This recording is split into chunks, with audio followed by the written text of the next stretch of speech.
আপনি কি জানেন সাগরের পানিতে এই খোদাই করা অদ্ভুত পাথরগুলো কেন ফেলে দেওয়া হয়? এগুলো সমুদ্রে ফেললে লাভ কি? মূলত সমুদ্রের তলদেশে ছোট ছোট মাছগুলো বরাবরই শিকারী কিংবা বড় মাছের শিকার হয়। সাগরের নিচে এই পাথরগুলো রেখে দিলে সেগুলো ওখানে ছোট মাছগুলোর জন্য আশ্রয় হয়ে দাঁড়ায়, ফলে মাছগুলো ওখানে লুকিয়ে থাকতে পারে। তাই সমুদ্রে এই পাথরগুলো ফেলে দেওয়া হয়। পাথরগুলো এমন সাজে বানানো হয় যা মাছের জন্য ঘরের মতো কাজ করে।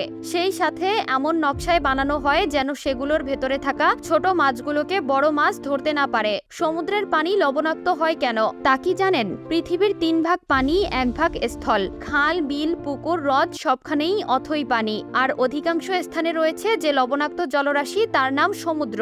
তবে কখনো কি মনে প্রশ্ন জেগেছে অন্য সব পানির উৎস বাদে কেবল সমুদ্রের পানি কেন লবণাক্ত?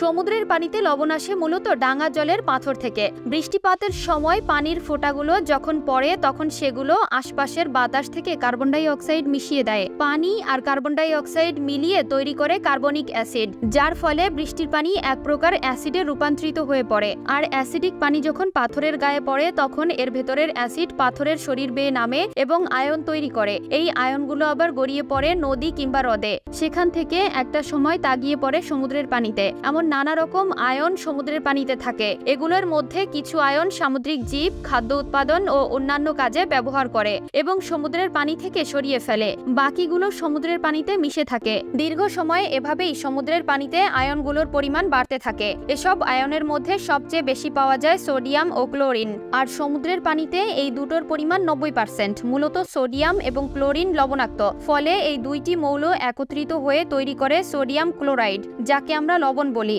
আর সমুদ্রের পানিতে সোডিয়াম ও ক্লোরিন আয়ন দিয়ে তৈরি হয় লবণ। আর এই দুটোর পরিমাণ অনেক বেশি হওয়ায় সমুদ্রের পানিতে লবণ অনেক বেশি। এজন্যই সমুদ্রের পানি লবণাক্ত এবং তা থেকে প্রচুর লবণ উৎপাদিত হয়। এখানে আরেকটা প্রশ্ন উঠে আসে, নদীর পানি কেন লবণাক্ত হয় না? নদীতেও তো অ্যাসিড বৃষ্টি হয়। বিভিন্ন খনিজ পদার্থ বা পাথরগুলি লবণ থেকে মিশে নদীর পানিতে, তবুও নদীর পানি মিষ্টি। এর কারণ নদীর ভিন্ন বৈশিষ্ট্য।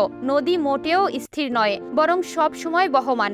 বড় বড় পাথর থেকে বয়ে গিয়ে পড়ে সমুদ্রে। নদী প্রবাহিত হওয়ার সময় মাটির লবণ ও খনিজ পদার্থ ধুয়ে সাগরে নিয়ে যায়। তাই নদীর পানিতে সাধারণত এসব পদার্থ জমে থাকতে পারে না।